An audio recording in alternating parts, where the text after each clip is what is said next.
You know that I don't talk about my children really. They're private people, but one of them does have a racing driver's name in their names. Oh, really? Can you guess what it is? Chris Cooper? I can't believe I said that. No, a racing driver. Oh, sorry, yeah, as you were. Yeah, as you were. 50,000 people in China that are just desperately waiting to buy a 4-meter long square Jaguar.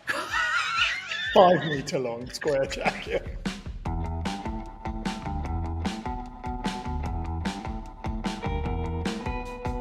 Hello and welcome to the Car Podcast with Chris Harris and his friends. It's episode 12. We told you we'd be wearing the same clothes as episode 11, but we lied. And I happen to have flown to Saudi Arabia in the meantime. So there you go. The best laid plans and all that. I posed this one and I'm really proud of it. It's 1999. And Prince, no, that's not what we're going to say. You have a company car allowance that allows you any E39 5 Series brackets, the only car you'd choose anyway. Even the mighty and brand new M5. But which one do you go for as a 30,000 mile a year daily? You have to pay for your own fuel, your own servicing, your own tyres, and your own insurance. Come on, what would you do? Let's start with Chris Cooper. There's only one answer to this question. You'll all be wrong if you haven't got it. Yeah. It's an Alpina B10 V8. Oh, no. Of course it is. I mean, isn't it? It could be. You wouldn't have a V8S then, it'd be a V8. No, it wouldn't be V8S because the V8S came in 2002. Yep, V8. Okay. So this has got to be a daily driver. Yeah. Okay. You've got to do everything. Yeah. And I think that 400 horsepower M5 with those beautiful heritage seats and those sort of fluted leather seats and everything, I just think it would be wrong to have that as a daily driver. And I think that 286 horsepower, I'm biased. I had a non-wagon 97, 98 year 540. You wouldn't have the Sport. I think you'd have the SE. I think you'd have an SE with those. So we're not having the Alpina. We're having a 5. What we're having? We jumped around a bit here. Sorry. He's changed his mind again. Yeah. No, I haven't changed my mind. You'd have the Alpina B10 V8 wagon. Oh, Okay, wagon. Yeah. Which had how much power? 340. Yes. Any other questions? Well, because you started off talking about one car and then moved to another without mentioning it. I wonder whether I know, but you'd had a slight knock on the head. Since you've flown and we were supposed to be together, there's been such a space-time continuum disruption here in Kings Langley. I've got a bit lost. Okay. But anyway, back to the Alpina. Yeah. It's definitely a B10. Yeah. So the answer to your question, any E39 5 Series, it's an Alpina B10 V8 wagon. What colour? Spec, spec. Stripes, no stripes. No stripes. Oh. Lettering on the spoiler. Yeah. Debadged at the back. Yeah. Cloth? No, I'd have it leather. 99, you'd have had it leather. Yeah, you're right. In 99, you'd had leather. You would have done. Yeah. For me, in 99, I'd have thought, I've just got beyond cloth seats in my company car. Yeah. In fact, this might be the first company car with leather seats I'd have had. Wow. Okay. Manish, what would you have? So I tackled this systematically, and Like me, then. No, and actually, I'm going to have a go at answering the question. I love this. By the way, just to let you know, before Manish answers this, Manish does prep. He does his homework on this. He likes to know a couple of days in advance we're going to talk about because he researches it. And he will have gone through the data and he'll have done it all because he's rigorous. Yeah. Well, you try a little bit of medical school is still in the man. And I found 2 fantastic commercials for the E39. And I don't know, one of them was actually directed by Guy Ritchie. I don't know if you remember it. Yeah, the M5 or the Back in the McDonald's. day. Exactly. So he's the driver. He's got to get Madge to a film premiere. So she's in the back and he does the driver, chucks her around in the back. And I thought that was interestingly made. I don't think it was particularly sophisticated, but I did think there's a second commercial called The Rocket. and it's the E39 M5 in the desert. And it's the most lateral commercial I think I've ever seen. You've got something that looks like Thrust 2. Yeah. So it's a black missile going through the desert, and it's being filmed, and it stops. And then a guy comes out, taps on the camera, and then you get a reverse, and you realize the rocket's not as quick as the M5 that is actually the chase car. It's absolutely magic. So just in case you think I'm going to do an M5, my answer, in 1999, I was still a middle grade doctor, and I actually thought that the touring, that series of touring was stunning. It's a really beautiful car. I'm not earning that much money, I'm afraid. I can't just stick all of it into insuring this car and into paying. You could end up doing 30,000 miles very, very easily if you're a sort of jobbing doctor doing a bunch of locums. So I'm going for the 530i touring.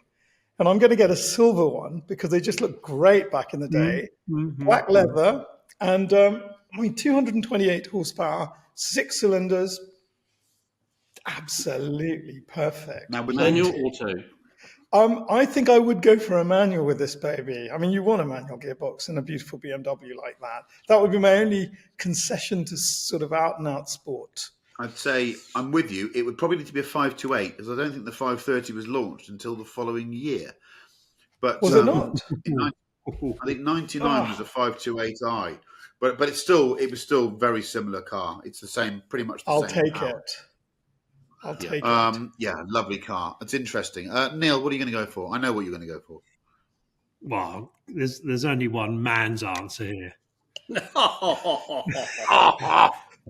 And Chris has taken it. If I go back to 1999, which I had a bloody massive mortgage on a little flat in Muswell Hill, no parking.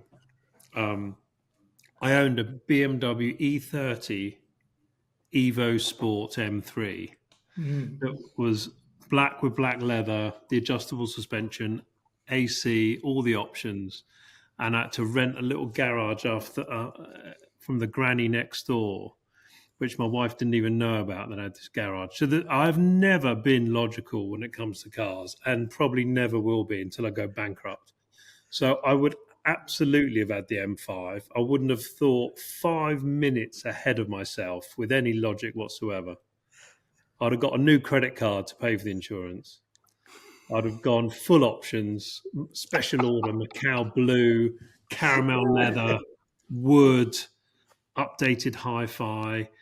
I was there in 99 getting those company car lists. And even if I could, I don't know, get a Corrado or something, I'd always be looking at, well, you can pay an extra £100 a month and you can get the VR6 or you can get the 325i. So I'd always large it up. So M5 every day of the week. Sunroof or no sunroof? Was that standard?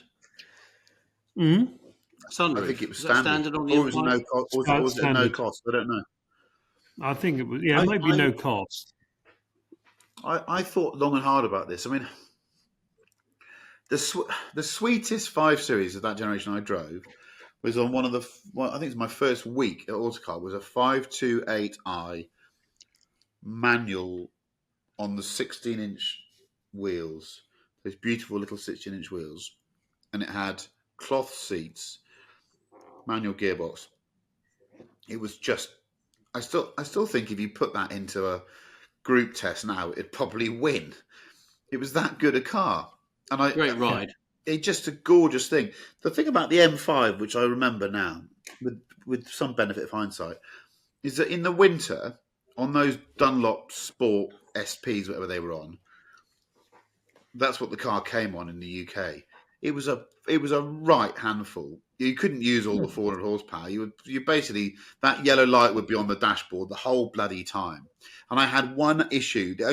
Of course, it's probably going to end up being the M5, but I had the one thing I hated about the car that even now I can't handle is the early ones, those 99 cars, had that sort of, that shadowy, weird finish to the wheel. That was actually it was a thick paint. It was like that. No, it looked brilliant. But if you touch that, it came off like chocolate on a cake. When you say touched it, do you mean hit another motor vehicle on the road with it? If you touched a curb, it was I've never seen a wheel more horrifically damaged. So, are you speaking from first-person experience? Yes, I am. Yeah, I remember, and it was horrific. And I live slightly in fear of that. But if you're in 1999, if you're choosing anything other than the M5, you're in denial, aren't you? I think. You are. You got it because think how good you'd feel every time you walked up to it. It had the 99 had the fat black BMW key with the rubberized bits on it, the really rubbery bits with the raised bit, and you'd walk up to it, and the door made that clunk, and the dials were a bit different, and remember they used to have the warm up. It was the first M car with the warm up. I mean, it's one of the great. You're going to do it. You have to. Yeah, I agree. The problem is you'd get your NHS paycheck, at the end of the month, and you just see the accommodation charge, and then you see the national insurance, and then your pension charge, and then Neil, it would be going down and getting a few credit cards to put. But you'd go and drive it every night, and your life would be better. I think your life would be better. Did you have a company car scheme as a surgeon or a junior? Absolutely not. No. In fact, they did introduce letting you. They did have a cycling scheme though that they brought in kind of the last 5 years. You could get a subsidised bicycle. You certainly could get that. Could you? Okay. Yeah. There we go. I think that's a different podcast, but we're willing to entertain all that stuff. Sorry. So next. So I was right then. It's an Alpina B10 wagon. No, of course it's an M5. You tried to think laterally and demonstrate some critical, really clever lateral knowledge, but you came up short. But it failed. Yeah. Okay. As I thought. What's the best piece of OEM car maker merch that you've seen? I'm going to go for Manish Pandey first. Well, the worst one, if I'm allowed to do a slight Mr. Cooper on this, was the £2 Ferrari keyring at the Ferrari sort of superstore that was on Regent Street for a bit. And I can't remember, in 2012. Do you remember they opened that thing? It was the size of a large car showroom. It had the worst tat I have ever seen. But the kind of £2 Ferrari plastic keyring, absolutely the worst thing I've seen. The best thing I've seen, being a little bit more lateral. Now, I know Ferrari are bringing out clothing, or they've brought out clothing. I don't know if you've popped onto their website to have a look at it. Not entirely convinced I'd buy any of it myself. Give us some examples, Manish. Oh, my God. I mean, they've got these... They've got coats with no buttons. I mean, they basically look like cloaks, It's all deconstructed. It looks a bit Armani-esque. I mean, it looks really, really terrible. And I can't wait to see Lewis wearing That's quite bad. You just Manish, go look at your screen, Manish. I'm looking at my screen. Look at Can you that. not see what? No, it's frozen. What are you showing me? He's showing a picture the Spider-Man of Ferrari. Come on. I mean, who wouldn't want that, eh? Who wouldn't want that?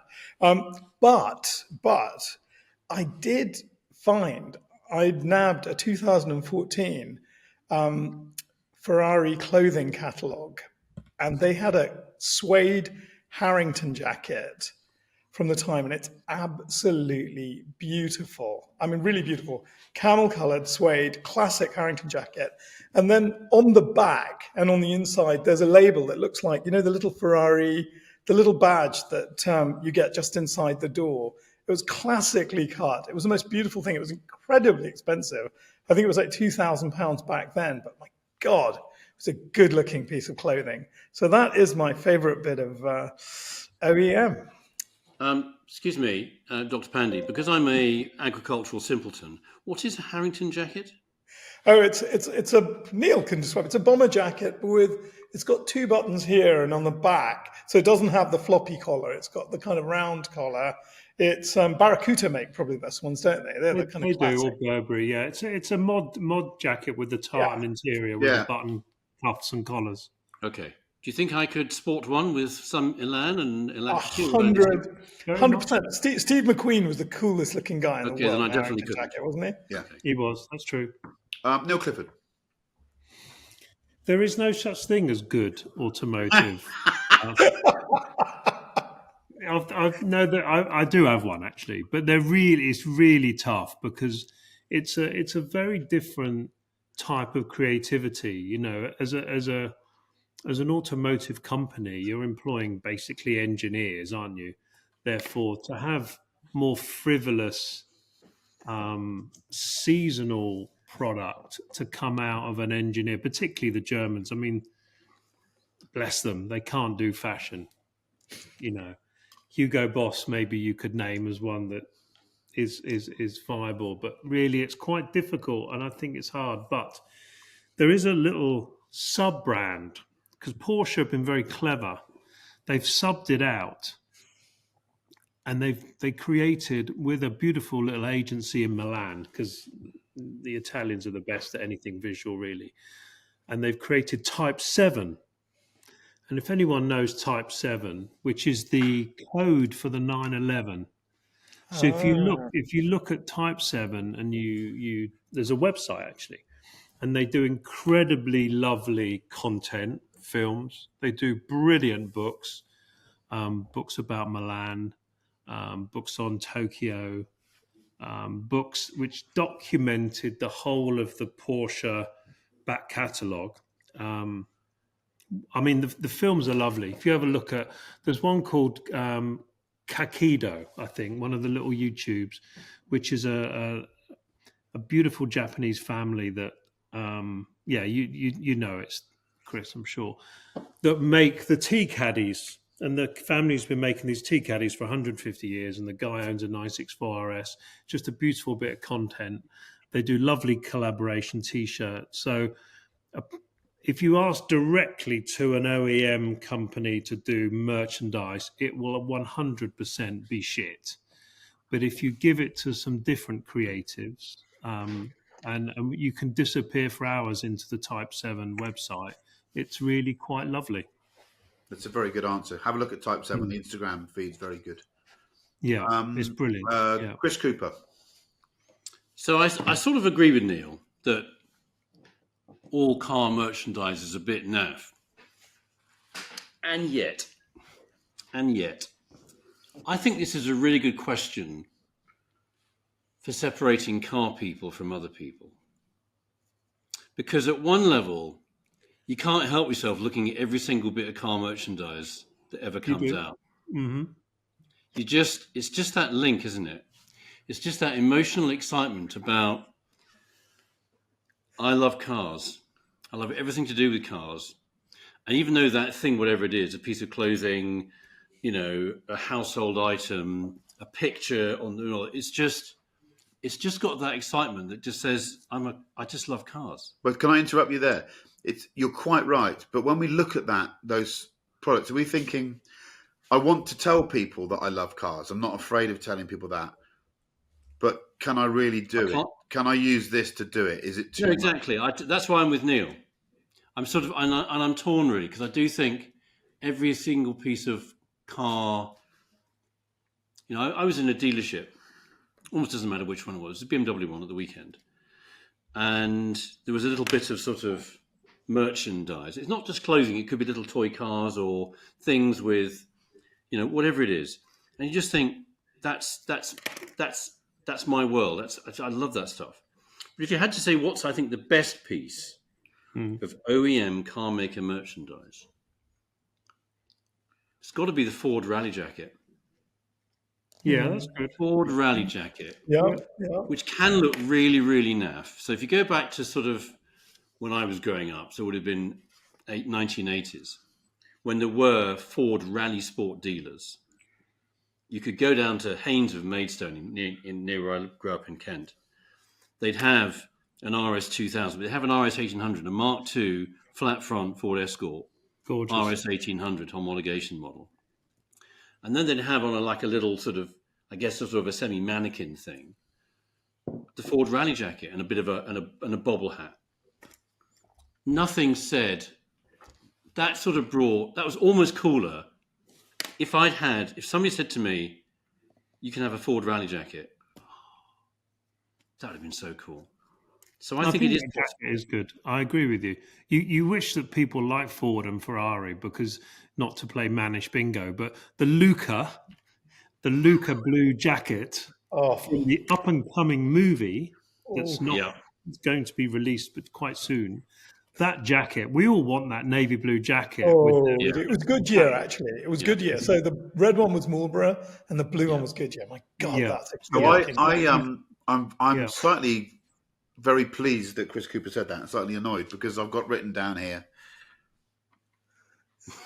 Oh, Yeah. So, although I've got a different example, I think all OEM merch is shite, really. And I've got some, but most of it, even on my good positive days, I'm thinking, I'm not sure I can get away with this. But anything to do with rallying, I just think you can get away with. And my rally jacket wasn't a Ford jacket; it was a Mitsubishi Rally Art jacket, proper Yeah, one, that's a good one. the red and black. That's a really good one. And actually, when rallying really was at its peak, I remember going bobble hatting in 01 to watch the Network Q as it was then, and you basically had you had a blue Subaru jacket, or you had you're either Marcus or whatever it was. In fact, no, it was over by then, wasn't it? It wasn't quite as blue in Mitsubishi, but basically you either had a Subaru or a Mitsubishi jacket, and it was probably a legacy from the previous few years. And I loved it. I had a Rally Art. There was a Rally Art undercoat that went with the Rally Art jacket that I wore every day at Autocar, and people just hated it. It just stank. It just could walk on its own.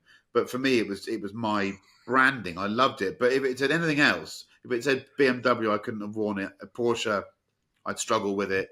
I mean, I'm a bit more relaxed now, largely because I look like a tramp, and therefore I just sort of wear whatever comes out of the wardrobe in the morning.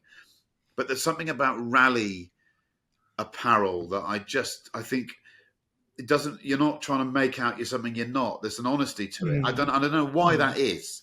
So maybe someone. I'm totally with that. Now you've got me thinking about it.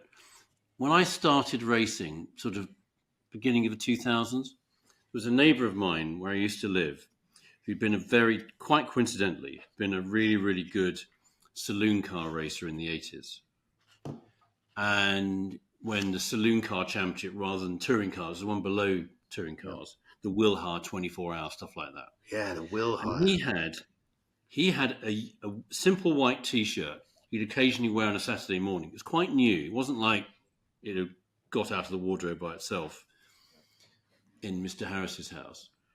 It had just a white T-shirt with Yokohama on it. Yeah, how cool was that? It's quite good. I think also there was a sense that because I was a journalist in that era where the car company started to experiment with merchandising, but we'd always been given sort of tat on launch events. You'd get to your room quite often, there'd be a hat or a jacket. I've always, probably shamefully, maintained that anything that you were given that wasn't available to the general public was probably cooler than something that you could buy from a dealership. Because it was, but some of it, I remember that for me, the absolute apotheosis of I don't understand this was the 360 Challenge Stradale launch. And we got there, and I remember that was my first performance Ferrari launch event. Got there, and in the room, what used to be called the blag for journalists was what's the blag? Ferrari never gave you anything good, but in that point, what 2000 and when was that? 3, 4.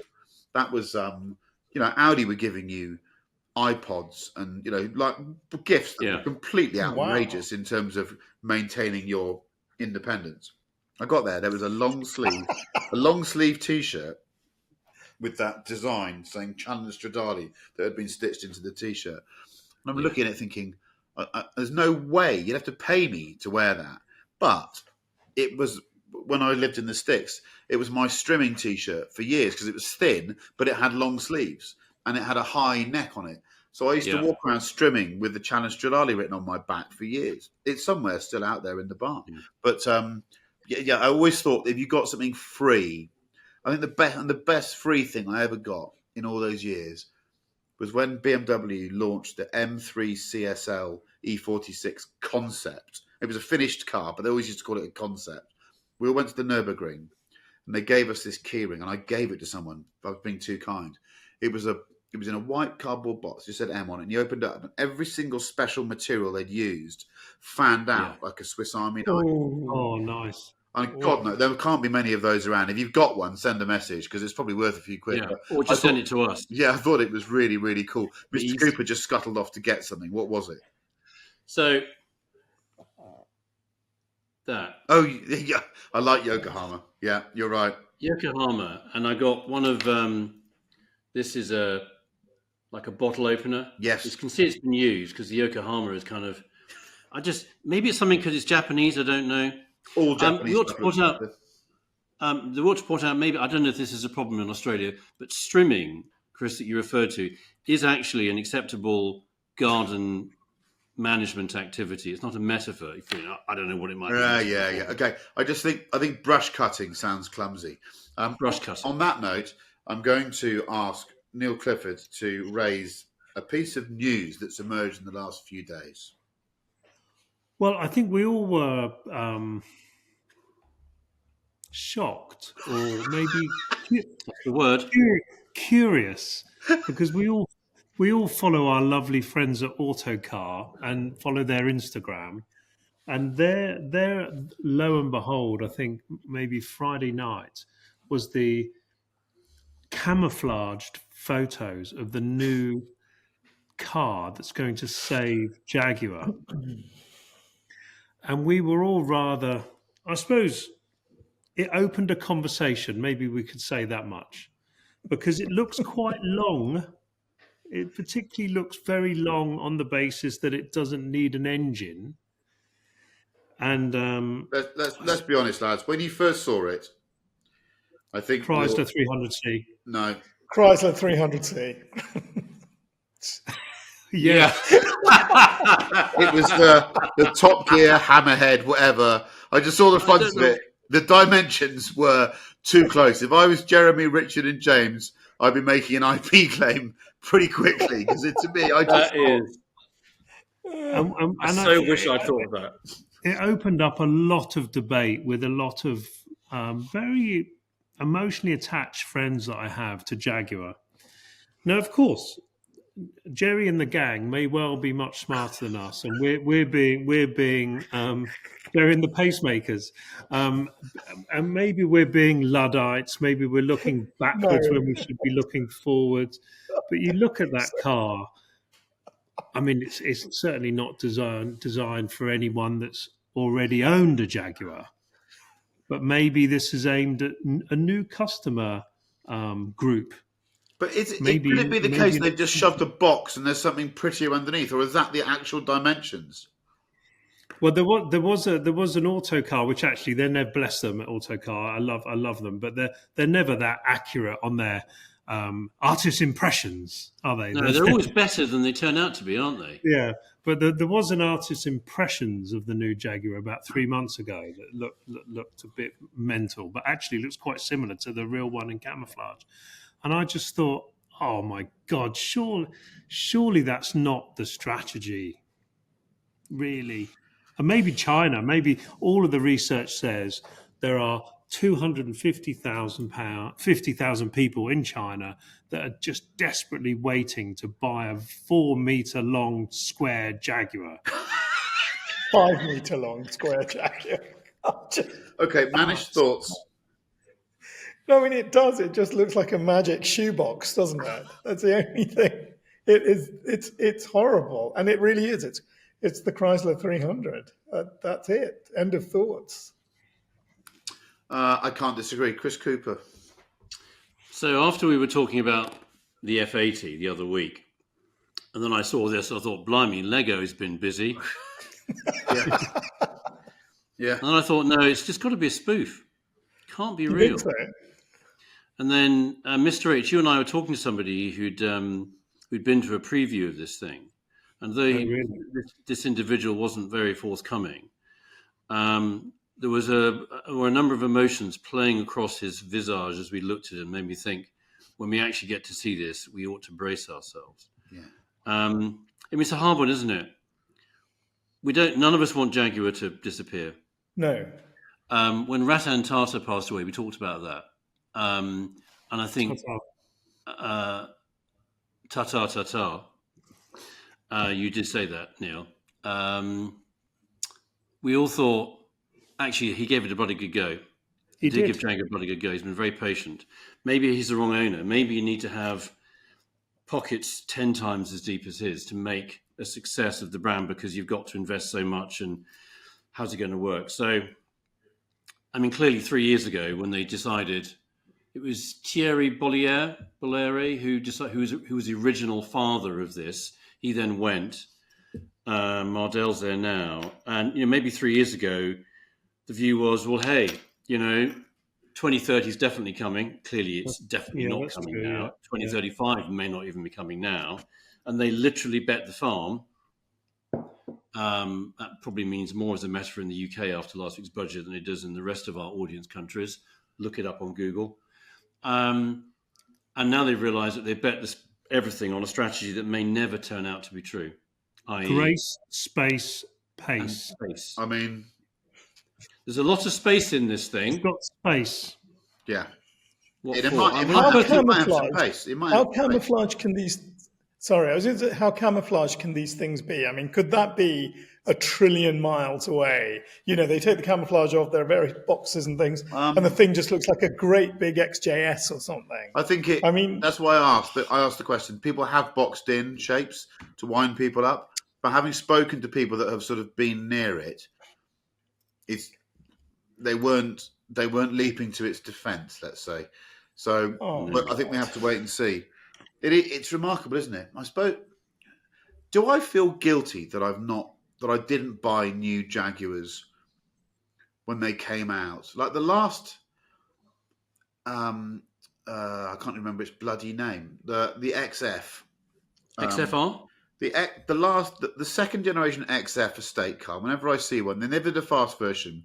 I always think, what a nicely proportioned estate car. Beautiful shape. The really clear glass, shape. 3-litre diesel. Then I think to myself, I put your money where your mouth is. Why didn't you buy a Jaguar when you were buying these German things? So am I partly to blame because people like me didn't buy the cars? Well, I don't have an answer for it. On the one hand, I think, yes, we should have supported Jaguar. On the other hand, they didn't build a car I wanted. And I can't, Exactly. I'm not so xenophobic that I'm going to buy something just because I want the company to survive. But it does make me sad, and I just wish there was a Jaguar that I wanted to buy. I can't possibly blame them for the 2030 thing. That was a gamble that at the time it would have felt like the right thing for them to do, but they've just been rolled over like most car companies have by idiotic legislators and politicians. But I mean, when I saw that picture in Autocar, I was thinking, I hope this is a joke, because have I bored you with the time that I faked a disguise on a car? Have we done that or not? No, that sounds like something I'd be interested in. If I've said this before, I apologise. So back in the day, Autocar and Auto Express were locked into a bit of a battle for newsstand sales, and we both were employing people that got very early scoops on cars and would sell those scoops to the highest bidder, and we were getting outbid by Auto Express quite a lot. They were getting a lot of exclusives. And I thought, I've had enough of this. And I wasn't even on the news desk. I was just viewed as an idiot down the hormonal end where you'd skid cars around. But I had this idea that we'd get a Ferrari 360 Spider and I would build a camo onto it with loads of... I bought vinyl and gaffer tape, and I built my own rear wing on it. No. I can't find the photo. I might be able to find the photos online, but I built my own, what was supposed to be the F50 successor. This is because we knew the Enzo was coming. And I photographed it really deliberately poorly and obscurely on one of those cardboard cameras out the back of the Haymarket offices. I spent a day doing this and realised that you can peel paint off a Ferrari with good gaffer tape. Oh dear. And then photographed it, and I'd taken it upon myself to do this. I then I phoned Auto Express's news desk to say I had photographs of the new Ferrari. And This is even better than I hoped it would be. Did they want to buy them? And my then editor overheard what I was doing and went absolutely fucking mental and said, "We've not cleared that with our lawyers. Do you want to get us closed down?" And I said, "Well, I thought it was a great idea." And he went, "It's really not a great idea. Go and have a think." I don't think I got a written warning for that one.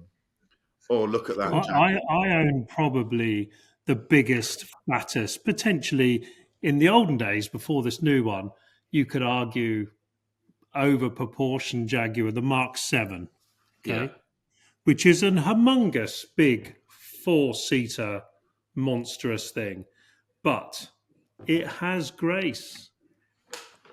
Look at the back of that. Yeah, Yeah, no, it is. Yeah. Yeah. It's got curves. It's a Yep. big mother, but it's big. got grace.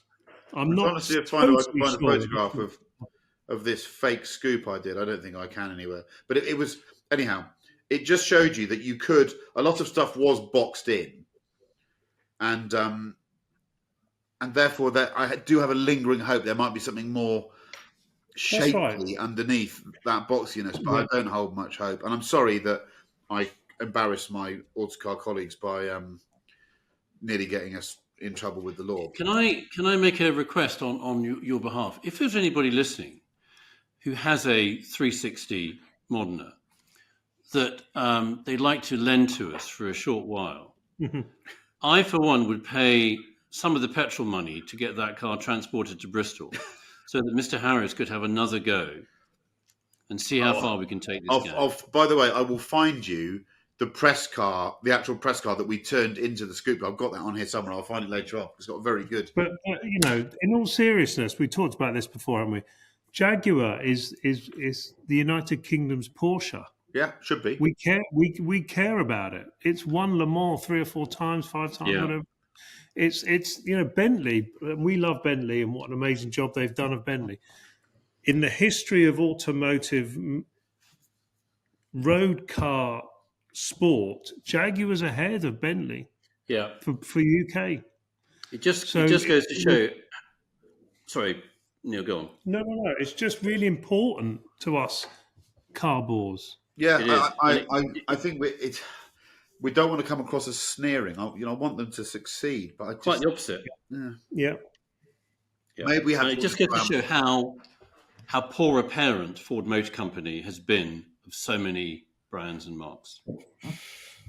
not an unfair observation. What Compared. car's design is annoyingly close to brilliance, but has a terrible flaw you struggle to overcome? Neil Clifford wants to go first because he's patiently holding his hand up and he's wearing what I would describe as a light peach-coloured jumper. I'm going to let him go. Yes, it is. Well, I think this is so perfectly designed as a question for my perfectly designed answer. You know what? It's the 992 rear spoiler. Oh, It's fucking terrible. and that 992 is, you know, it's a bit big, right? But cars always get big. It could have been perfect. It could have improved on what was, you know, 997 probably we'll look back and say is one of the perfect cars. 991 is a lovely looking car, bit big maybe, but lovely. And then the 992 comes along and you think, oh, look at those front arches are straight out of a 930 turbo. They've really thought about that. They've thought about the headlights are almost a bit better than 991. And then you walk around the back, you think, oh, it's okay. It's a bit fussy, those grills at the back, but I can live with it. And then you drive behind one and that fucking duck ass goes up in. It's the most hideous looking thing. And I'm like, there's no way Porsche now look at that and say, we did a good job of that. They're 100% going to, when 994 comes out, that lifting arse will disappear. on the 992 Touring, the wing it comes up less, and they've got more a gurney on it, a kick to not have to go so high. I've always thought that when you see a 992 wing up, it's a bit like seeing a really attractive woman come out of the toilet at an airport, but she's got her skirt tucked into her pants. Oh, And you it just ruined. It has ruined the whole car. It's ruined. maybe the with car. a bit of bog roll just down the back of the leg, you know. Where do you go? Anyhow, Neil Clifford is bang on. You're going to struggle to beat that, any of you. Manage, go on. Oh God, I can't beat that. But there is one thing. It's the Toyota 2000 GT, Mr. Bond's Toyota. Be very careful. That car is perfection. I think it's perfection, except for those headlights when they come up. It's just it's good though. Oh no, I do. I don't have a problem when they're down, but when they come up, they're just massive. so the question is, you would struggle to overcome this. So does that say if we all clubbed together for your birthday, and we might just have been about to do this, and we bought you a toy, you would say, "I'm so sorry, chaps, it's not in my size," or something like I that. can only drive it during the day. I just Yeah. can't drive it at night. That's what it Also, is. do you know how much they are? Are they just now? Yeah, but million. Neil's also clubbing into this, Chris, so we'll be fine. What they are 1 million of your Earth pounds. You're Yeah. being serious now? Yeah. A million? We drove Yeah. one for a film on Top Gear, and I remember getting in it and just thought, "Oh, this has passed me by. What a car!" And the guy that had bought it from the owner said, "Look at the wood on the dashboard," and the wood was just the best I've ever seen. And when Toyota-san was making the car, he wasn't happy with any of the wood suppliers, so he went to Yamaha pianos and said, "I want." So all the wood is from a Yamaha piano inside the car. It's absolutely Magic. It's a wonderful story, that car. So you don't like those headlights, Manish? Just to look Well, at. do you know Do you what? not think that Big. Do you know what? big. Manish is being totally authentic. When you put that photograph up, he recoiled. Yeah. Yeah. Did you? He recoiled. Like when I see that toilet am roll down the back of the serious. leg, it's like, ugh. Yeah, well, And I'm you with you know I with love. toilet You roll. know I love pop-up headlamps. You Yeah, know yeah, I love yeah, pop-up headlamps, yeah. but just too big. Okay, I'm going to go for Chris Cooper, please. So I think it's another question which kind of sorts out car people, because car people and our OCD, it's kind of, maybe normal people wouldn't necessarily think and react that we've all just done. And the terrible flaw that always gets me is not aesthetic; it's orthopedic or ergonomic. It's when the seat is too high. Oh, And the one that crushed me at the time was when I sat in and went to try a Clio 182 trophy. yeah. Yeah. They are a bit hard. Absolutely killed me. Steering wheel was too low. It felt like you were it felt like the woman on the toilet you were talking about earlier, Chris. And, the steering wheel had fallen onto the floor when she was trying to get the toilet roll. It's just too low down. It's exactly like that. They are a bit high. Yeah. Seating position. The trophy had seats that were 10 millimeters lower than the normal 182. Mm-hmm. But it needed to be like 50 millimeters lower. It does, yeah. Fast Fords, latter fast Fords all had this as well. You think, I love everything about this, but I sat in it and I said, I'm really sorry, that is never going to work for me. It said, but it's a trophy 182. You know, Evo magazine, 4.5, 5 stars. Blah. I said, no, I'm sorry, I cannot overcome that terrible flaw. Seats too high. It's true. Steering wheel too low. I've got so many of these, and I've actually just had dinner with someone who came up with one that triggered me so much that it's going to be my choice. But I still can't get over, and this is quite a major part of the design. If the Alfa Romeo Brera had a proper wheelbase like the show car, it might have gone down as one of the best looking cars ever made. Go and look at the Brera concept that they showed in Geneva. I remember seeing it and just thinking, wow, they're back. And then they put it on the Alpha GTV platform, and it had like 7-meter overhangs. It just looked ridiculous. It looked like a car. It looked like one of the cars out of Ratatouille when it came out. I just thought, for God's sake, it was so disappointing. That was one. I've got 10 of these, but the one that got me, with the gentleman remain nameless because he might have worked at this company at that point, but he's been around those companies in a very professional capacity. He went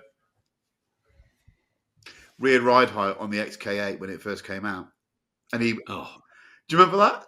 I always remember seeing them, and you'd think, I love the shape, and they had more rake on them than a 2015 Red Bull F1 car, and it was so right. You just thought, why can't they drop the back of it like the Jaguar off-roader? It's a Jaguar off-roader. Yeah. But that car actually, now you look at an XK8, what a pretty car. Yes. Yeah. Why can't they just bring one of those out for fuck's sake? Yeah, the 99 XKR Evo. I remember where I was. I was racing in Nagaro, and I took a copy from the airport with me.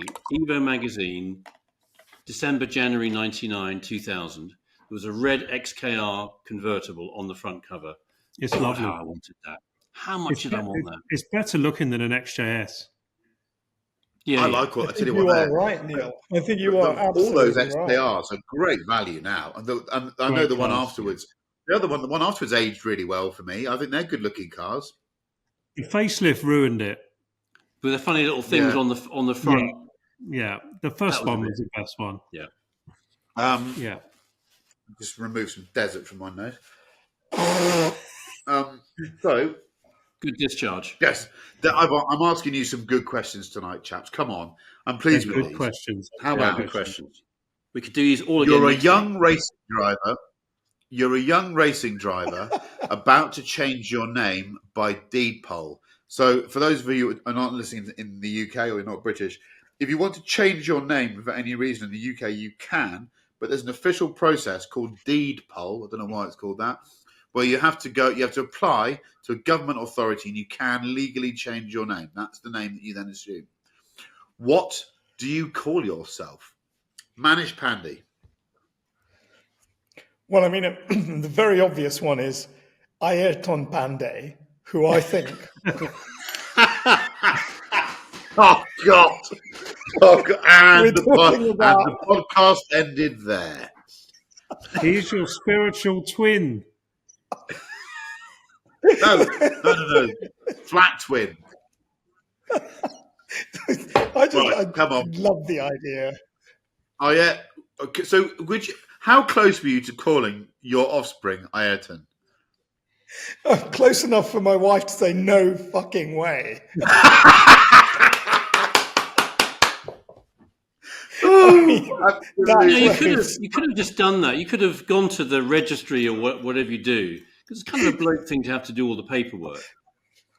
Listen, You see that in British touring cars. The last 15 years, there have been a number of young drivers who've clearly been propelled there by a competitive dad, whose first name has been Ayrton, which I think is a bit. But anyway, this is about young racing. I tried the begging dog. What about a middle name? Can we give him Ayrton as a middle name? You know. I do have no, a very you know good what? friend who's got two children, and one is called Mac, and one is called Lauren, because his favourite car is McLaren. That's true. You know that I don't talk about my children really. They're private people, but one of them does have a racing driver's name in their names. Oh, really? Can you guess No, what it is? really. Chris Cooper? I can't believe I said that. No, a racing driver. Oh, sorry. Yeah, as you were. Yeah, as you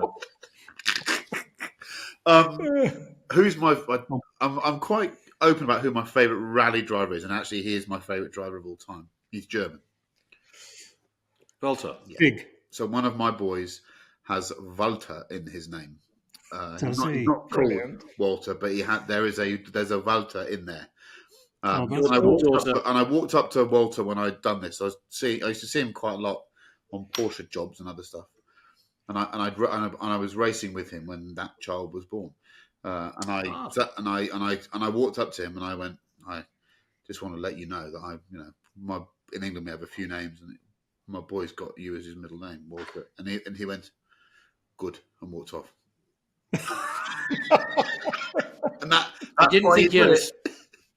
He didn't think he had a stalker. No, yeah, he probably did. Do you know what? I've got a lovely photograph of the two of them together when that boy was very young, and he's just with Walter, and Walter's telling him in very German way how to approach a melting ice cream. It's a wonderful. He's basically going, no, from the bottom, don't just.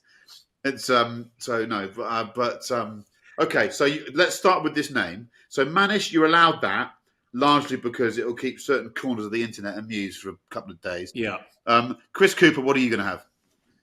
Well, I think fact is better than fiction here, because there are some unbelievably good racing driver names. Yeah, but you can't pick someone else's name. Well, Willpower. What were Mr. and Mrs. Powell thinking when they gave their son's name William? Will Power. Yeah. I actually crashed into him once. There was he did British F3 in 20 years ago, 2004, when I was doing Porsche Carrera Cup, and somebody at Donington early in the season 2004 thought it was a good idea to let the British F3 cars out on track at the same time as all the Porsche Carrera Cup cars. What could possibly go wrong? What went wrong was Redgate. He dived up the inside from like a million miles back, officer. And I just turned in and couldn't see him. Because left-hand drive car, I just couldn't see him. He was very, very grumpy. Anybody listening to this in the United States of America who watches motor racing will know that Will Power, on occasion, can be slightly grumpy. Yes, he was. I can attest to that. Chris Vanderdrift. Yes. That is a real name. Yes. Stingray Rob. Is that a real name? I think. Well, there is a Stingray Rob. He's in NASCAR. I think he's in IndyCar. There you go. So I think I would, if I was a young racing driver, and once upon a time I thought I was, not. I think I'd have renamed myself Stingray Cooper. Oh, nice. Stingray Cooper. Stingray. Okay, I quite like that. I like that. Okay. Not too late. Neil Clifford. Well, I'm a budding Formula One racing car driver. I study history. I love all of the British Formula One world champions. But my favourite, I've got two favourites. One is Mike Hawthorne. Yeah. I think he was the first, wasn't he? 57, 58. British F1 champion, yeah. Yeah. But my favourite really is James Hunt. Yeah. So my name is now going to be Mike Hunt. And it would be wonderful to hear my name announced as the next British Formula One world champion. I can't believe he's gone there, but because it's him, he'll get away with it because everyone loves him, and everyone loves him, rightly so. You're the only person in this podcast that could get away with calling yourself. They're my two favourite Formula One racing car drivers. Yeah, that's logical. And you arrive at the new season. Michael Hunt's here, racing for Williams, and hopefully your engineer wouldn't be Michael Crack because that would be too much, wouldn't it? I'm a bit like Chris. I'm obsessed with one racing name, and I know he perished at Monaco, but Lorenzo Bandini is the fastest racing name of all time. Oh, that's a good name. There's nothing coming close. Lorenzo Bandini is just stationary, is doing 190 miles an hour for me with that name. So, but what it reminds us is that there are fast racing names available in all languages, but Italian racing names are always faster. They're more exotic. May I just add quickly that I actually do have a friend who was a racing driver, and you might know him. He did race Porsches back in the day, and his name is Piers Maserati. Yes. And I think, yes. Do you know Piers? Well, I did. I raced against him once. Yeah. Did you? What a brilliant name, Piers. That's a very good name, especially if you race Porsches. Although it's spelt differently. Yes, he has an E, doesn't he? Maserati. Yeah. Sorry, Piers. So it's quite fun. I think I'd want an Italian name, even if I lived in North Somerset. I want an Italian name because you just sound. I just think when you see the entry sheet, if you're a Brit, you go, he looks quick because his name just looks quick. You're already on the front foot in the battle because you've asserted yourself.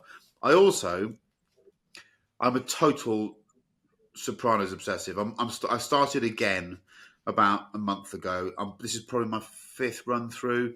It is the greatest television program ever made, no arguments. And I'd be Silvio Dante. I just have to be because it's a great sounding race name, Silvio Dante, coming over the megaphones. But also, I know that there was a little in gag for me, and my family would know that really it was the bloke from the boss's band who happened to be brilliant in The Sopranos. So I'm Silvio Dante is my answer for that. Let's move on to a 2-car garage. This is bloody weighty, this one. So just give me a minute to read it out. Need to find it. I've got it on here. Hold on. Where's my photos? I can't get out of my photos. Here we go. Why won't you let me out of here? There we go. So, your in your early 50s and recently come into a decent pot of money from an elderly relative. Sensibly, you decide to invest it wisely before indulging less wisely in your lifelong desire to start a collection of cars. You go all in on property, specifically a large industrial unit well placed for global distribution, which fantastically Tamiya, the model makers, quickly signs a very lucrative 25-year lease for. Being very financially secure, in a position to start that car collection. But in deference to your key client, you decide to base your first 2 cars in your collection from the Tamiya radio controlled range.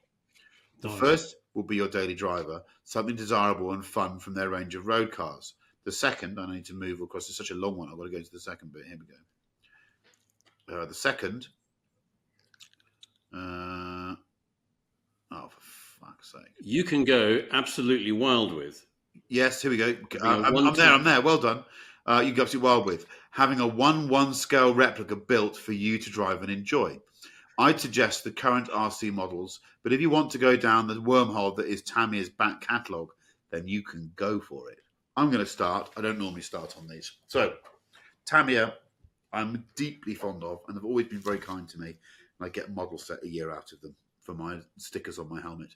So, I've gone down a bit of a rabbit hole with some of the die-cast, sorry, the smaller models that aren't radio controlled. So my daily is going to be the last NSX, which is a really underrated car. I loved the shape of it. I know it didn't really work and it didn't have a boot and everything else, but I saw one on the road the other day. I just think it looks great. So, and it's an interesting car. So 2016. Yeah, that one. Yeah, I think it's a cool car. And I mean, I've had all the Tamiya models, I think, and I wouldn't want one of the dune buggies because they were the coolest ones. But it was always that there was a chassis that was the Audi Quattro or the Opel Ascona bodywork. It'd be an Opel Ascona 400. So not the Manta, but the 4-door that came before. So an Ascona 400 would be my toy car, and I'd pretend that I was Ari, who drove it beautifully. Porter Roll drove that as well. He drove, no, not the 400. He was the one before. Narrow body car, I think you'll find, because he was already in a Quattro by then, I think.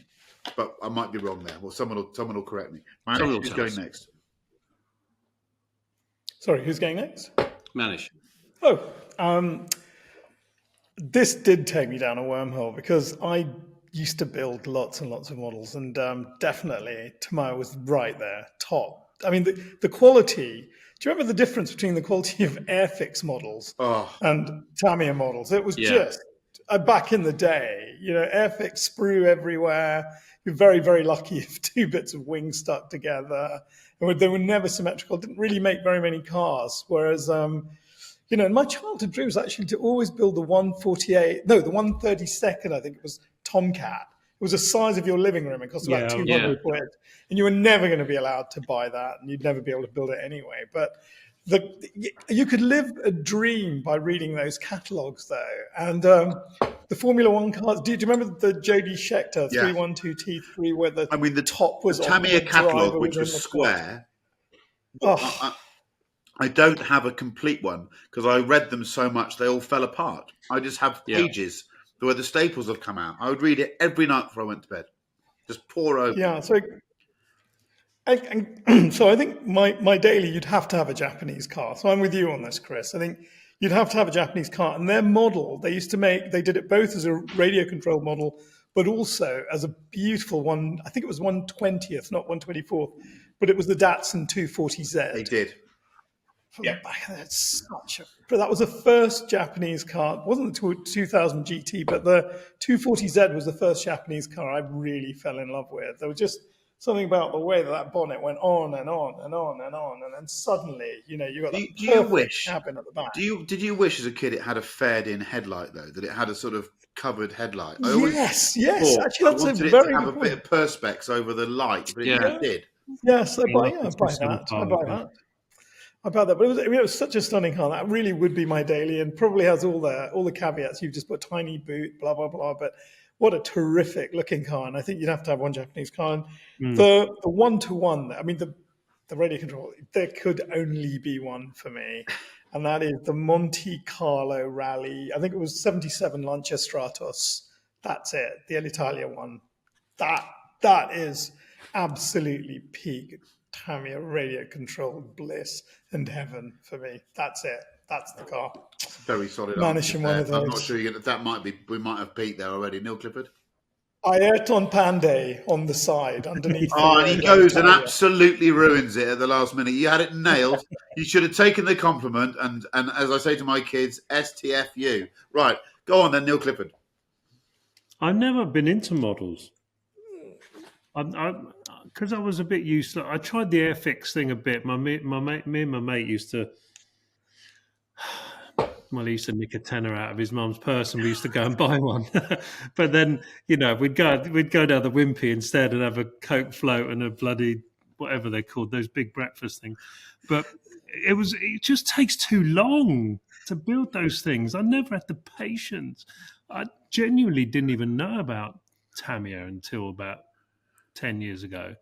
It wasn't on my radar. I don't know. I probably never got to Portsmouth. I don't know what happened, but I've never seen one in real life.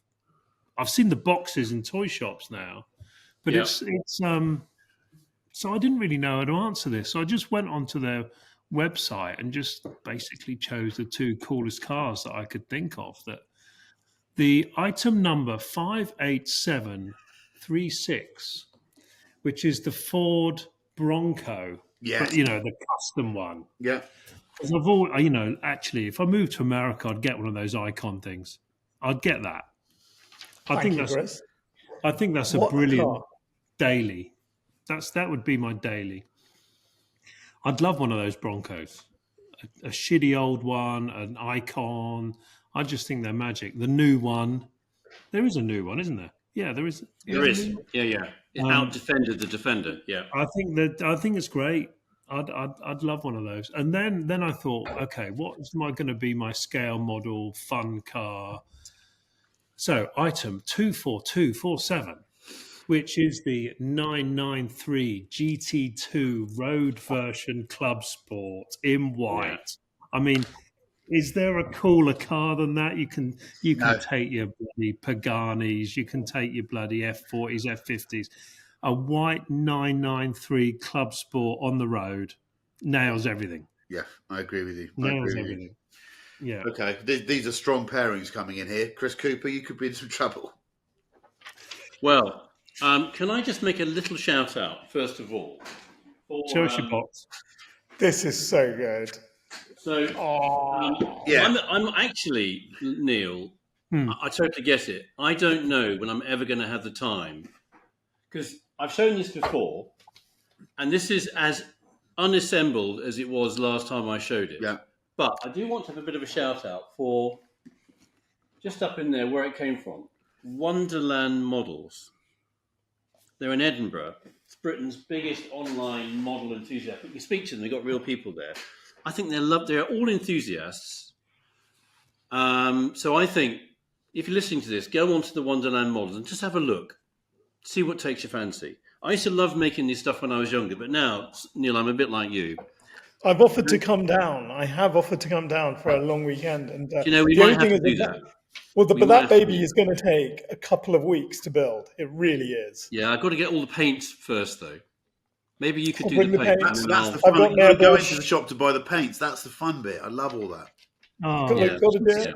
I've got a compressor. I have an airbrush. It just takes too long. I know, that's a problem. You're the man that has to start 7 cars up to get the car up out the back. It takes an entire day. That's why he hasn't got the time. I'm really good at doing lots and lots of little things really fast. One thing that takes a long time, forget it. Yeah. Anyway, so I looked at it and I initially I forgot that it was about radio controlled models, because the one where it says you can go wild, Cameron said, they do a Tyrannosaurus Rex model. Yeah. And I thought a one-to-one real-life version of those would be bloody hilarious. Yes. Running around the paddock here. And Finney said you can do an F-35 Lightning fighter. And I thought, actually, quick, because that's vertical and all. So I thought that would be quite good. When I actually got back to radio control models, for the daily driver, I had exactly what Neil had. I had The The Bronco. Yeah. The it's fraud good. Bronco Baja. Yeah. Yeah. I just think there's a company, I think you might have mentioned it, that does Icon. that does not stupidly blitzy blingy Oh, restos of They're the lovely. Ford Bronco. I think are good. But for the day, for so that would be my daily. The Go Wild one. I've had a weekend out and about the farm, trying to get around about the farm on various bits of equipment, and I would go for Unimog. yes. Good shout. Unimog U900. Yes, good Unimog shout. U900. There's a website. If you're into these kind of things, anywhere, I think anywhere in the world, at some point you'll have found the website of a business called Atkinson Voss. Yeah, I found it. Yeah. It's good. Atkinson Voss are super nerds when it comes to Unimogs. The old stuff, this is sort of 70s. The one that's, Yep. and there's one winking at me right now. In fact, Keith, who works in the farm, he's one of our Calebs. Keith and I send each other links of a 1980s, is it U1800, 1400? Keith or somebody will correct me. They're So yeah, good. I'd have the Ford Bronco daily driver from the Tamiya model and the U800, that beautiful roundy front one. Yeah. That's what I'd have. Tamiya's wonderful. Yeah. Shout out to Tamiya. We love you all. Thank you, Tamiya UK, for all the support. So, some music to end. This time, I've asked my learned colleagues for cover versions of songs. Not actually because I listened to a good cover version recently. I just quite like cover versions. Sometimes I think there's nothing worse than attempting to take on a great song. And there's been lots of surprisingly wonderful outcomes, haven't there, over the years? So let's go with Neil Clifford first. Well, it's a song that I never knew was a covered version when I was dancing to it brilliantly. I Last must night? add, at the school disco, 1983, "Tainted Love," Soft Cell. Yes. We didn't know until about 30 years later that he didn't actually write that. I'm almost it's 100% actually- sure it's 1981, Neil. Yes, it was. Yes, yeah. Well, the 81. school disco started when you were 14, didn't they? But it's a magnificent song, and actually probably better than the original, if you can say such a Yeah, thing. that's the other thing. It's a cover that's better than the original, which is often. Okay, Chris Cooper. So the song is the original is extraordinary, and you could never ever think it could be better because the song is "What a Wonderful World," Louis Armstrong. Yep. There have been a number of goes at a cover, but there's one that's it's always pinging on my phone.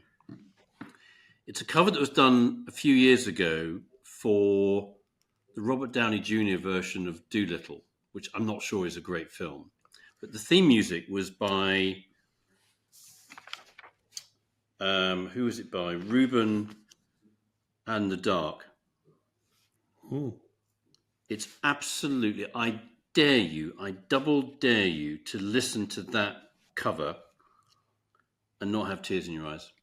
God, it can't be better than the Absolutely. original, can it? The original's one of the. Yeah, wow, I've got to listen to that. Listen to it. Okay. Manish Pandey.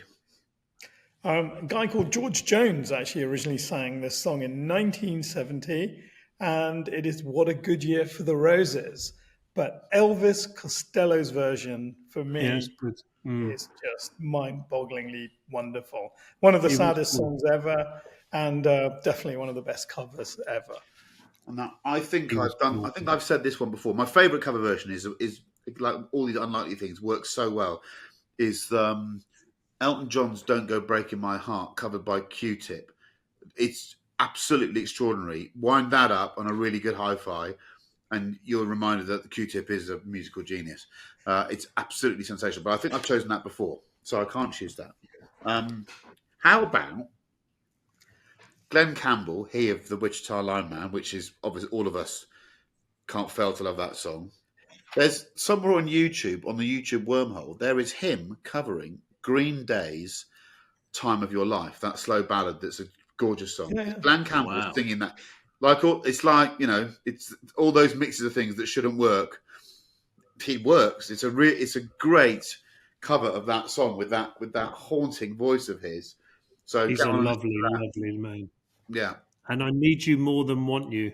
Oh, yeah, that's the song, isn't it? Oh, Yeah, don't delve into those lyrics or the verse Yeah. that's missing.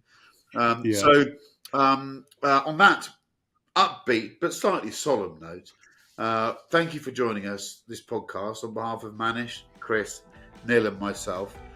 Please tune in next week, where we will probably continue talking absolute bobbins. And do you know what? Here's an exclusive. Before Christmas, there's going to be a guest. Cliffhanger. Bye-bye.